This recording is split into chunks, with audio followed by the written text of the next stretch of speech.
Very good afternoon to all of you. Thank you for joining us for this special event. Your Excellency, Ms. Annalena Baerbock, Federal Minister of Foreign Affairs of the Republic of Germany, Honorable External Affairs Minister Dr. S. Jaishankar, distinguished guests. I welcome you to this special media interaction. We will begin with the signing of an agreement between the Government of the Republic of India and the Government of the Federal Republic of Germany on a comprehensive migration and mobility partnership.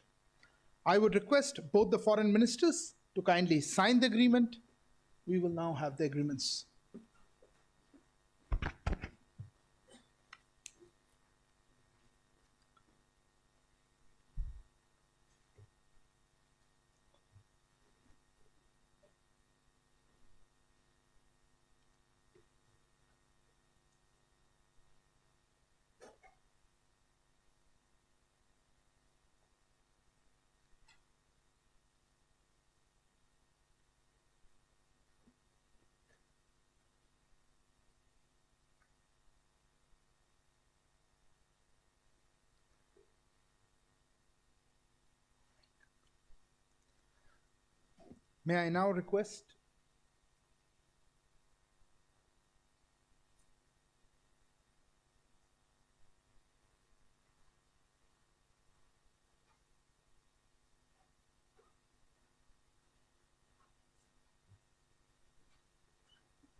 May I now request the signatories to exchange the agreement.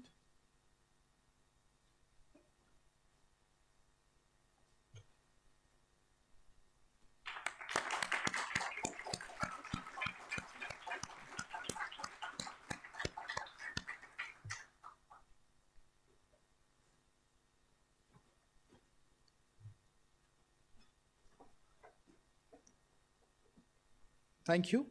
We will now commence the joint press interaction, beginning with press statements by our ministers. May I now request Honorable External Affairs Minister Dr. S. Jaishankar to make his remarks to the media. Sir.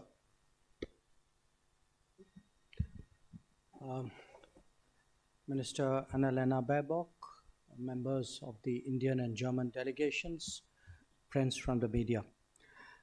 It's a great pleasure to address you all at the conclusion of our talks today. So let me say to the Minister that I deeply appreciate her visit, which of course comes just as we are concluding this year. I think we have met on a number of occasions at the Intergovernmental Commission, at the Munich Security Conference, at Paris during the Bali meeting, on the sidelines of the UN General Assembly. So it's really been a very intensive but a very rewarding interaction throughout this year. And I'm truly glad that we are concluding that, Minister, with your visit to India. I know that there's been a bit of a gap since you were last here in your personal capacity, and I'm happy that you will also have a chance tomorrow to go around a little bit and see some of the changes which have taken place here. India and Germany have a long history of close and warm relations. We are marking the 70th year of the establishment of our diplomatic relationship last year. And our strategic partnership, which is more than 2 decades old, has really been bolstered by greater political exchanges, ever-expanding trade, more investment, and a stronger people-to-people relationship. 2022 has been a year of particular note for us. We've held the 6th India-Germany intergovernmental consultations in Berlin in May.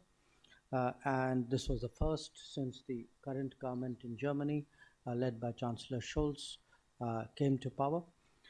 And this unique mechanism of the IGC, it's really ensured a whole of the government interaction with multiple ministers on both sides meeting their counterparts. And it was notable that we saw the launch of the India-Germany partnership on green and sustainable development. And I think in our conversations today, SDGs and climate issues, even though that's not my direct jurisdiction, these were also part of our discussions. Now, the IGC gave me an opportunity to spend time with Minister Baerbock in Berlin at that time, and I really thank you again for the warmth of your hospitality then and for the time that you set aside for us to discuss things. Now, today we have really spent the morning exchanging views on the major international issues of the day, apart from our bilateral relationship. And this included the conflict in Ukraine, the Indo-Pacific strategic situation, developments pertaining to Afghanistan and Pakistan to some degree, Iran, Syria, and really each one of us brought to this set of issues our perspectives, and I think at least I can say this, I found it very useful, very rewarding to listen to your perspectives on many matters. We also briefly touched upon the multilateral issues. You all know that India and Germany interact in the framework of the G4 when it comes to the reform of the UN Security Council.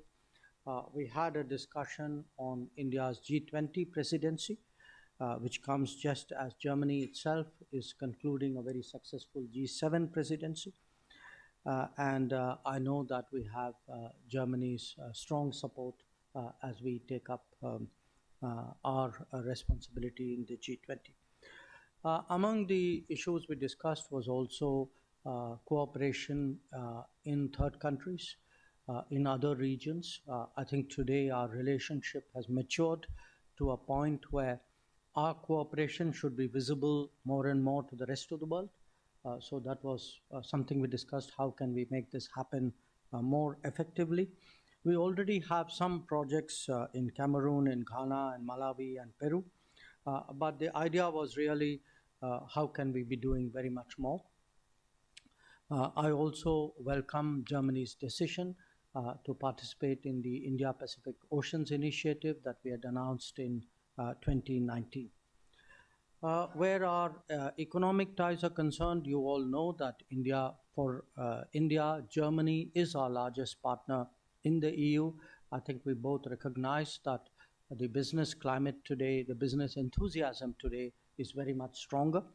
And we certainly, as foreign ministers, would like to channelize that and use it as a positive source of energy for the relationship.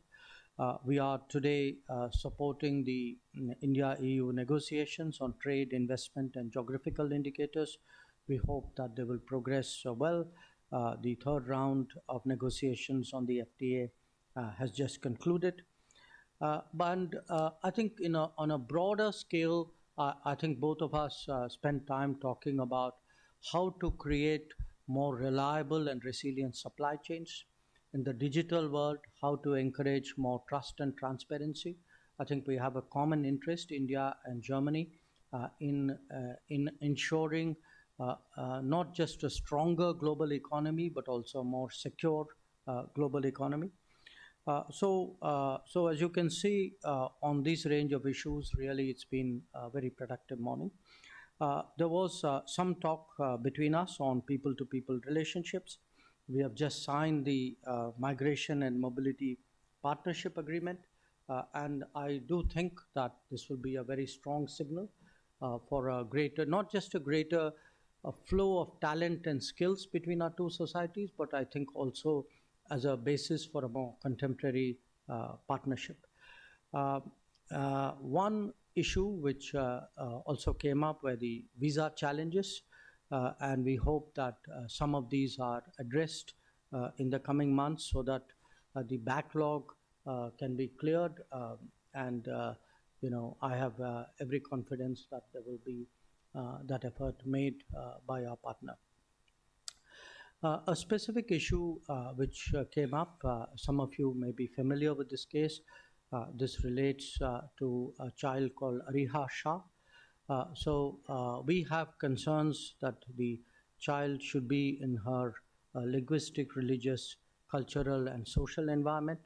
This is her right. And our embassy is pursuing the matter with German authorities, but it was also a subject which I had brought up with the minister.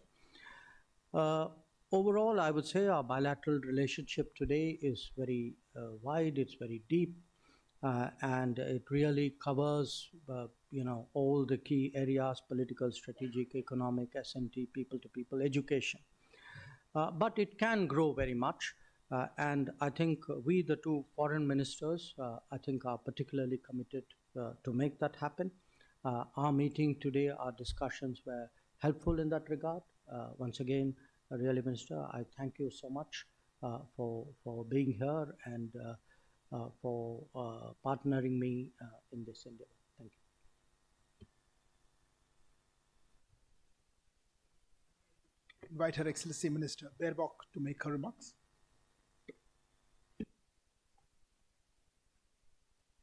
In German.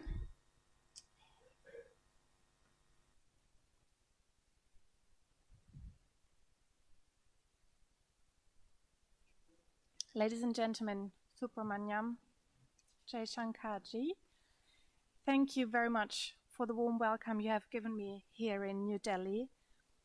I started my visit to India today, as many have done before me, at the Memorial Gandhi Smriti, and I've always been deeply moved by India's rich history, but when I followed Gandhi's last steps today, I became acutely aware of the fact that India's path towards independence truly was not an easy one.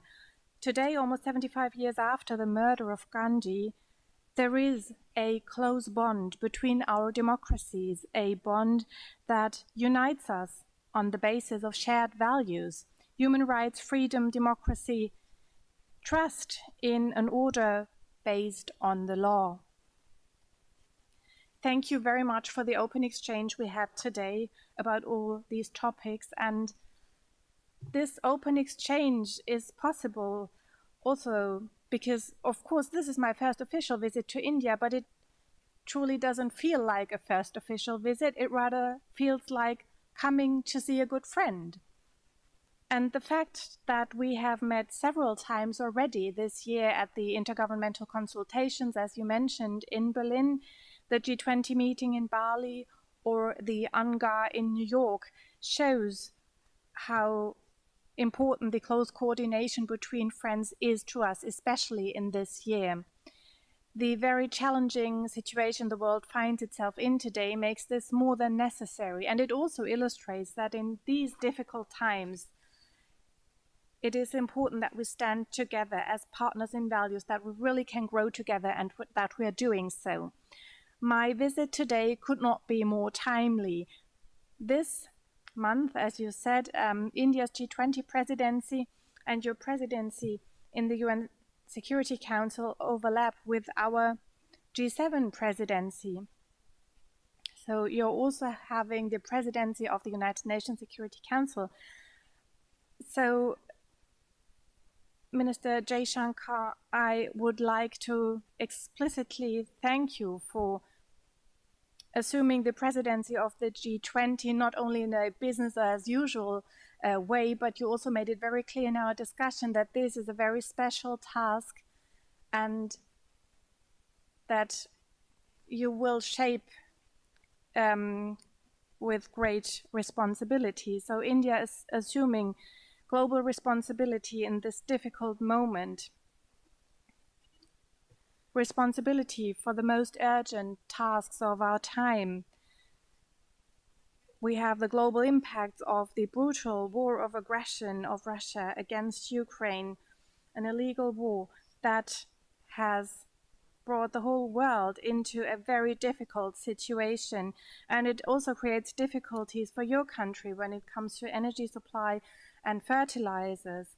We see the climate crisis that has impacts worldwide, in India, in Europe, destroying livelihoods of people. So I am especially delighted that India, during its G20 presidency, with the motto "One Earth, One Family, One Future," is putting a special focus on containing the climate crisis, thus highlighting our common responsibility when it comes to climate change. As industrialized nations, the G20 are not only responsible for 80% of global emissions, they are also responsible for a major part of climate-induced damage, also climate-induced damage that is still to come. So we are taking concrete steps in this regard as well. Germany and India will further expand their cooperation for accelerating the energy transition. Last week, in the framework of the climate conference, we have made available 10 billion euros up to 2030. And last year, for the first projects in 2023, we have agreed on projects worth 1 billion euros, concrete projects intended to support India in covering its big energy demand by switching to socially and ecologically sustainable energy sources. By doing so, we are building on the negotiations we had at the COP, and we show that we stand ready as a partner for India, a partner for more climate protection and renewable energy sources. In addition to the climate crisis as the biggest security threat of our time, we have also, of course, spoken about regional challenges. With the adoption of the Indo-Pacific guidelines, Germany has clearly committed to strengthening the rules-based international order in the Indo-Pacific area on the basis of the UN Charter. With the visit of the frigate Bayern in Mumbai at the beginning of the year, we have also shown in this regard that we underpin these guidelines with concrete actions. In the future, we want to further intensify German-Indian cooperation in the field of security policy. So Germany wants to engage in the Indo-Pacific Oceans Initiative initiated by Prime Minister Modi.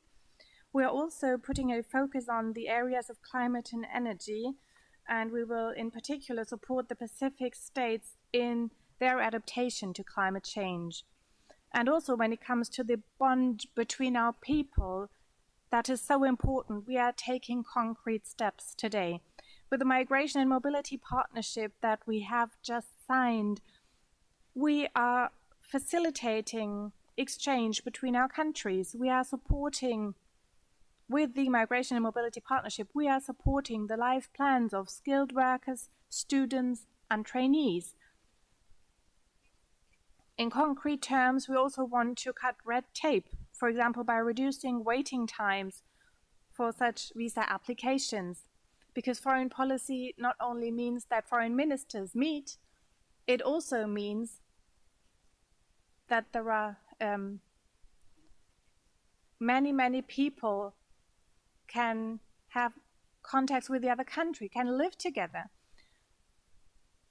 I know that with a view to this exchange in India, I know that many Indians have to wait for a long time when they ask for a visa at our embassy. So one of our big tasks is to reduce the waiting times for such applications. We want highly skilled workers and young people to come to Germany. We want to make it easier for them to study here, to work here, or to start a training program. And we also want to make it easier for German investors and companies to establish a presence in India. Already now, Germany is India's biggest trading partner in the EU. And with this agreement, we are setting the tracks to further intensifying our economic relations in the future. Because in order to be economically successful, you need brilliant minds and a lot of innovative potential. We are supporting both with this Migration and Mobility Partnership. As the biggest democracy and emerging economy, India is a role model for many other countries across the globe. And it is therefore ever more important that all parts of society can benefit from that, especially women and girls who make up half of our population in all our countries. So, as with many visits I will also use my visit to India to speak with representatives of NGOs who stand up for the rights and the protection of women and girls. Mr. Subramaniam, I would like to thank you for the warm welcome you have given me here in New Delhi, but especially I would like to thank you for the intensive exchange we had over this year, especially in these difficult times. It is so important to speak in a confidential setting about topics where there might be different regional perspectives, but where we see every time that we are partners in values and really stand shoulder to shoulder. This is more important than ever. And I'm looking very much forward to our next meeting that will happen rather shortly at the beginning of spring in the framework of the G20 Foreign Ministers meeting.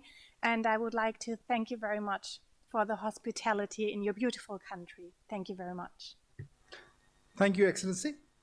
Now we'll invite some questions from our dignitaries. Given time constraints, we'll take two from each side. Let me begin the first question to pose by Mrs. Siddhant Sibal from WION. Microphone, please. Hi, sir. Hi, ma'am. I'm Siddhant from WION. My question to you, sir, is was there any discussion regarding India's relationship with Afghanistan and Pakistan? And ma'am, to you, you're a very clear-headed, forthright leader. Can you share to the Indian audience your concerns regarding China?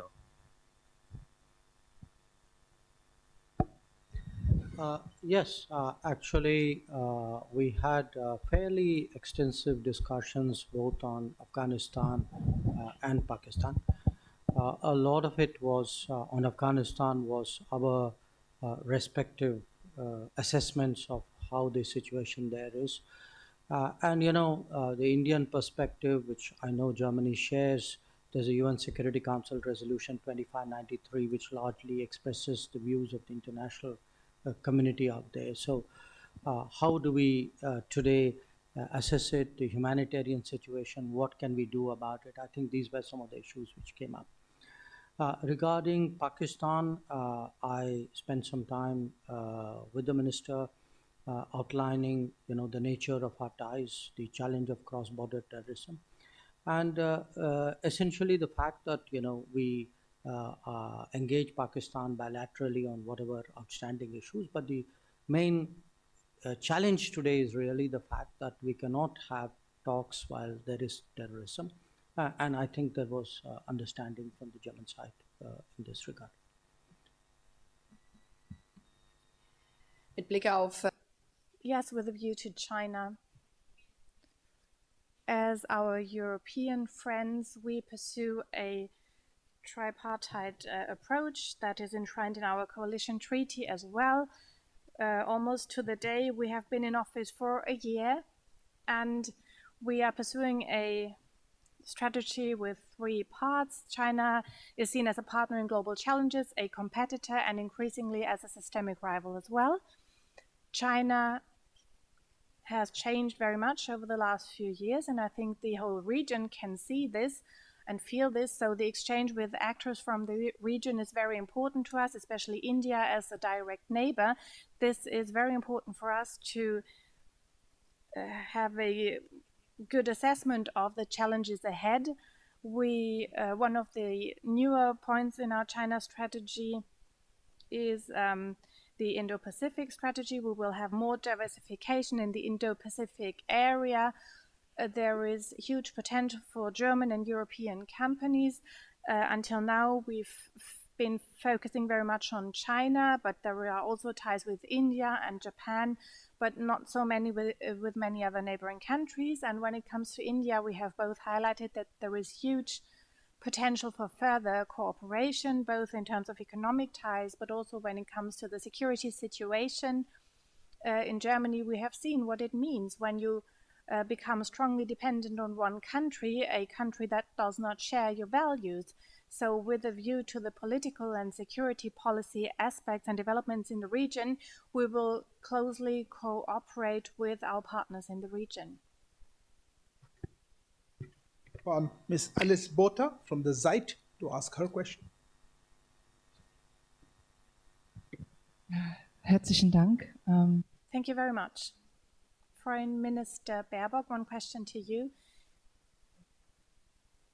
Is India now a substitute partner for China? And a question to Foreign Minister Jaishankar. Russia has sent a comprehensive list of requests or demands or wishes to India. In how far is this list different from the past? And will you comply with that list?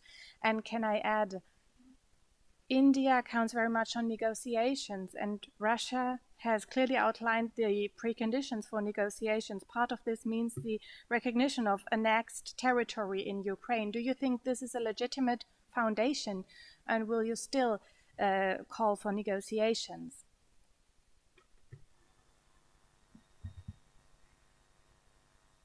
Nein. No, that's a very brief answer to the substitute partner. No, India has always been a partner for Germany and a partner for the European Union as well. This partnership, however, is something that we want to deepen further and that we want to expand further. Last year, we have seen in a very brutal way across the globe that there are very different kinds of partnerships. There are friendships, there are partners in values, and we are connected with India not only by an economic partnership, but a partnership when it comes to people-to-people connections, and also a partnership of values, and that is different from other countries in the region. And this partnership of values is something we want to further expand. As the biggest democracy in the world, India is exemplary, is a role model for many other countries in the world. So especially when it comes to strengthening our joint democratic values, and also when we stand up together for international law, we want to expand our cooperation, and the same is true for economic relations. Last year too, we've seen in a very brutal way that when we have deep economic ties with partners who are not partners in values, this has economic repercussions, dramatic repercussions for our economies, and this is not in our economic interest. Regarding what you referred to as a list, we have been discussing for some years now with Russia how to expand our trade. Our trade with Russia is really quite small. I would say generally it's been in the $12–13 billion level. If you compare it to most European countries, most of them have multiple times that trade. It's not something which, a discussion which started after February 24. It's a discussion which has been going on before. I myself have been involved in this discussion for 8 years now. I currently, in fact, head a body with a Russian Deputy Prime Minister as a counterpart, which is dedicated to actually expanding our economic cooperation. And we have faced challenges. It often happens in trade, phytosanitary standards or non-tariff barriers or regulatory impediments. So at the moment, the discussion, the ongoing discussion and what either side can import from each other, that is the context in which it is taking place. Now, what we have tabled between us, because I would in all fairness also tell you, we have also given the Russians a set of I would say products which we believe we are very competitive in and which we feel should be getting access to the Russian market. And as I said again, this is not a post-February 24 conversation. It is something which has been going on for some time. So when it looks to what we could be doing, we will see where there is a demand and supply and where there is a fit. I think largely a large part of it would be determined by market, because in our country business is mostly in private sector hands. But I don't think people should read anything more into it other than the legitimate expectations of any trading country to increase its trade.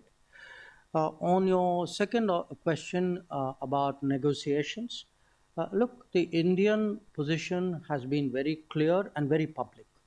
The Indian position articulated by my Prime Minister is that this is not an era of war, that dialogue and diplomacy is the answer.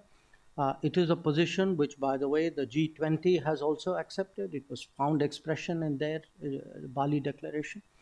But what is the basis for people to have that dialogue is for the country is concerned. You know, it's not for India to specify or to advocate or to condition. That is not our intention. That has not been our approach. It is something which the parties involved will have to decide among us. Thank you.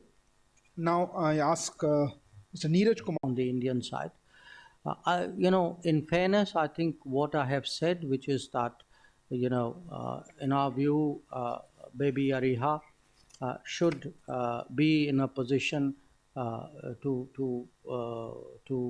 reside in an environment, a linguistic, religious, cultural, social environment, which is natural to her. That is our effort. I think it's a very delicate matter. There are privacy issues involved in it. So I think both governments are handling it with that very much in mind. So I think that's as much as I can say publicly.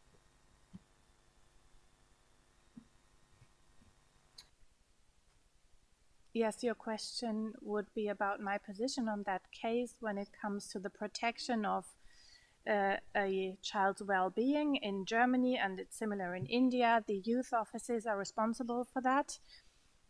But as a mother of two daughters, I would like to say that for me, the well-being of Aliyat Shah is very important to me. So I have received detailed information about this case. I can assure you that the child is well, and for everybody in India and for everybody in Germany, and the German authorities most particularly, the child's well-being is the first priority. And of course, we are also bearing in mind the cultural identity of each child that is taken care of by the youth offices in Germany. Children are only taken in custody by the youth office if there are serious concerns about their well-being, for example, violence, sexual abuse, or severe neglect. So, as has been said by my distinguished colleague, it is about privacy rights as well, so we cannot say more at this point. The case is still pending in court, and after the verdict, of course, there can be a review. But for us, what is most important, the first priority, is the well-being of the child. Thank you, ma'am. To Ms. Sibyl Licht from ARD. Ja, guten Tag. Eine erste Frage.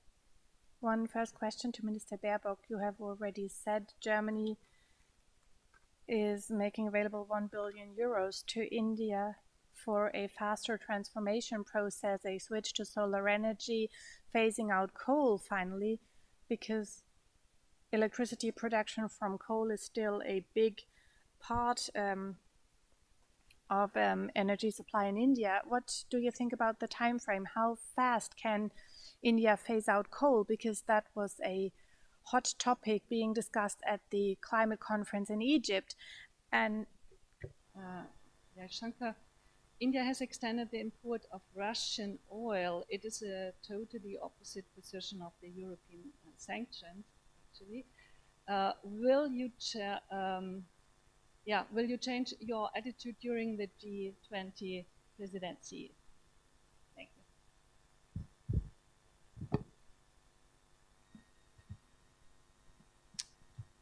Mit Blick auf den Kohle. Well, when it comes to phasing out coal, every country needs to decide for itself.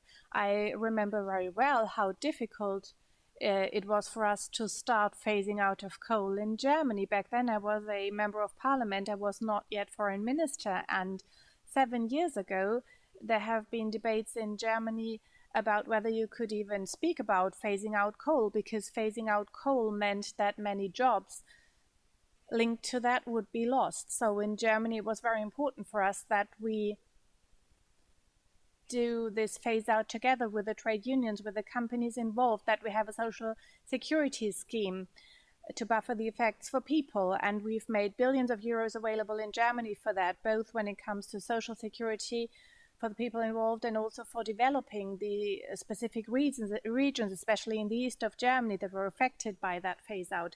So I will not travel the world as a foreign minister and tell others you have to do this way. It is something that you need to do on the ground. And what is important, I think, is what we've learned in Germany. You can have a smooth process. It is not a disruption. And this is something we can feed in as ideas and suggestions to other partners.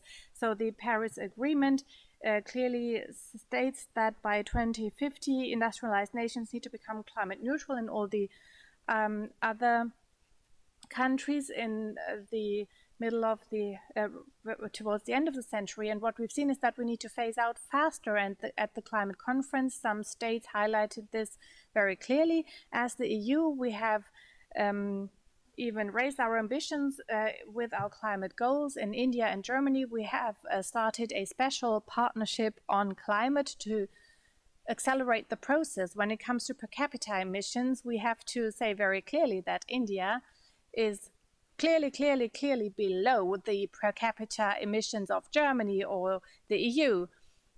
And at the same time, India is one of the most populous nations of the world. So the government has made it clear that when it comes to emissions, there needs to be a switch, there needs to be a sort of phase out, and the 1 billion for 2023 is dedicated to many projects for renewable energy sources. We will travel to a village tomorrow where renewable energy sources are being used. That is a big opportunity for countries that need further electrification. And this electrification should not be based on fossil fuels, as the industrialized nations have done in the past, but that all areas switch to renewable energies immediately. And this is what this money is intended for, but also for the mobility sector and agriculture. On your question about fossil fuel imports from Russia, I think first we need to establish the facts very clearly. The European Union, between February 24th and 17th November, has imported more fossil fuel from Russia than the next 10 countries combined. Just as I were to give you an India comparison, the oil import in European Union is like 6 times what India has imported.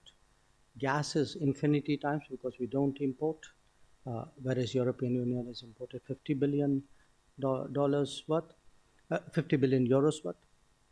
Even coal imports from Russia by European Union, I'm not singling any particular country, is 50% more than India has imported. So the remark that you made that, this is the way the European Union is going and this is the way India is going, I would very respectfully suggest maybe European Union is actually doing something very much more than India is doing at this point of time. Having said that, look, I think we need to have an understanding among governments and frankly even within the media. There is a finite amount of energy resources available in the world. I understand there is a conflict situation. I also understand Europe has a point of view. And Europe will make the choices it will make. That is Europe's right. But for Europe to make choices which prioritizes its energy needs and then ask India to do something else. And bear in mind, today Europe is buying a lot from the Middle East. Now, Middle East was traditionally a supplier for an economy like India. So it puts pressure on prices in the Middle East as well. So we have been very, very understanding of European choices and European policies. I think my own sense is most governments in the world, European governments get it. I wish European media also got it. It would be very helpful. I would urge you to look at these figures. There's actually a website called Russia Fossil Fuel Tracker. It would give you, country by country who's really importing what. And I suspect that might be very, very helpful. Thank you, Honorable Ministers. That concludes today's ceremony. I thank you all for joining.